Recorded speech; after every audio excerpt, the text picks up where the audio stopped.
Diz o mito grego que no coração de Creta, o rei Minos mandou erguer uma estrutura projetada pelo engenheiro mais brilhante de sua era, Dédalo. Essa estrutura, o labirinto, não era um labirinto comum, cheio de paredes falsas ou becos sem saídas óbvios.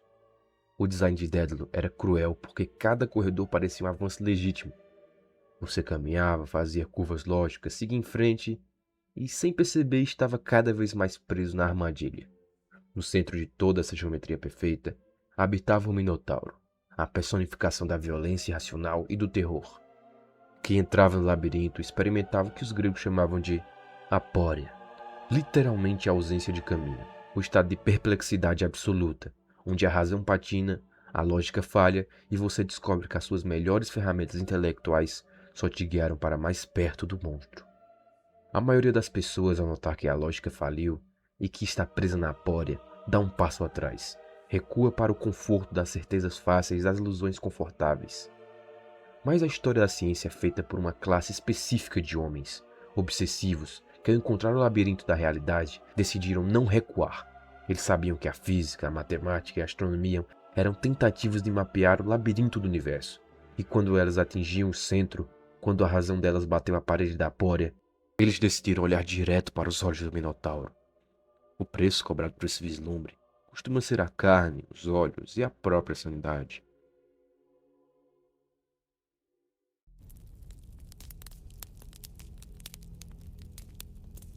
Em 1666, a Inglaterra estava paralisada pela Grande Peste de Londres.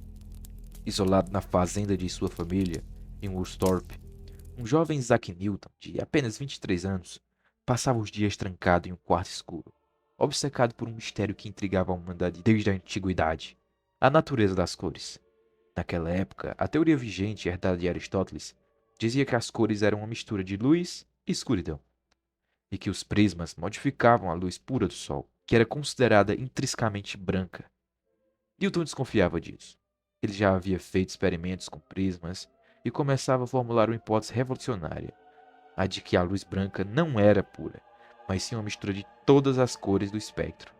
Mas ele tinha um problema central, um impasse metodológico gritante. Como ele poderia provar se a cor era uma propriedade física da própria luz ou se era apenas uma ilusão da óptica criada pelo nosso sistema visual? Como separar o estímulo externo da percepção interna? Se os instrumentos de vidro da época não eram precisos o suficiente para isolar essa resposta, Newton decidiu que precisava alterar o próprio sensor, o olho humano.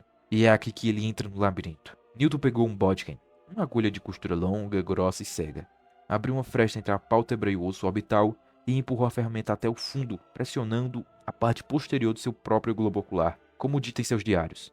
Pressionei meu olho com o estilete até que surgiram vários círculos brancos, escuros e coloridos. Ao deformar mecanicamente a retina no escuro, Newton percebeu que o olho gerava cores, mesmo sem a presença de luz.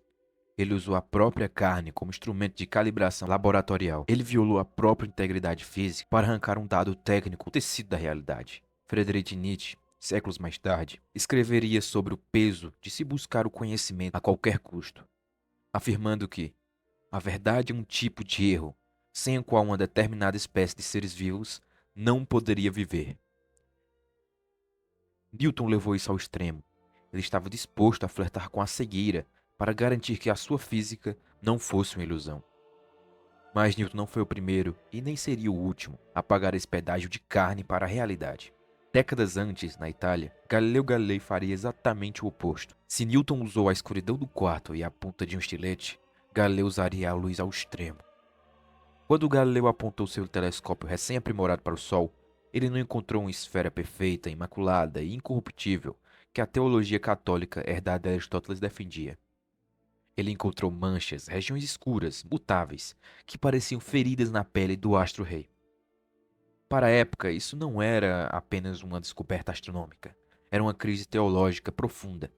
Se o céu, a criação divina por excelência, era imperfeita e imutável, todo o edifício dogmático que separava o mundo terreno, o corrupto, do mundo celestial, o perfeito, começava a desmoronar.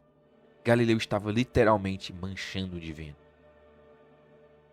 Para sustentar sua heresia científica contra o Santo Ofício, Galileu precisava de dados. Ele precisava continuar olhando dia após dia, projetando a imagem ou, em alguns momentos, fixando o retina diretamente na radiação nua da nossa estrela, através de lentes, sem os filtros que hoje consideramos óbvios. Esse vislumbre iniciou o projeto que sistematicamente cobraria o preço de sua vida.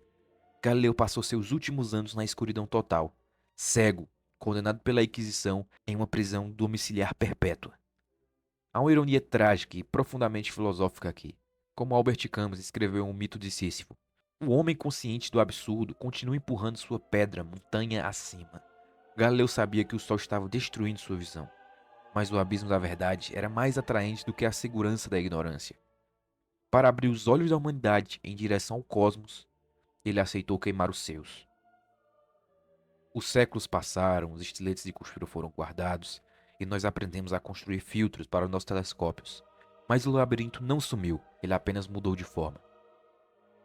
Hoje, os corredores do labirinto não são feitos de pedra ou de carne, mas de abstração pura. Nós os pavimentamos com formalismos matemáticos complexos, transformados de Fourier, equações diferenciais e simulações computacionais densas. Criamos linguagens de programação e modelos teóricos para tentar dar ordem ao caos. Mas a natureza da apória continua intacta. Franz Kafka escreveu em seus aforismos que há uma meta, mas não há um caminho, e o que chamamos de caminho é apenas hesitação.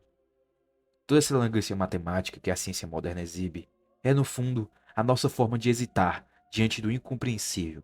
É a nossa tentativa de mapear um território que se recusa a ser mapeado. Por trás de cada matriz, de cada linha de código, reside o mesmo pavor que moveu Newton e Galileu.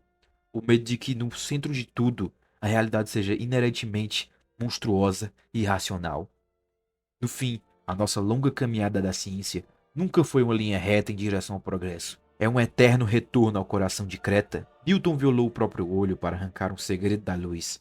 Galileu aceitou a escuridão eterna para provar que o céu mudava. Eles não eram loucos.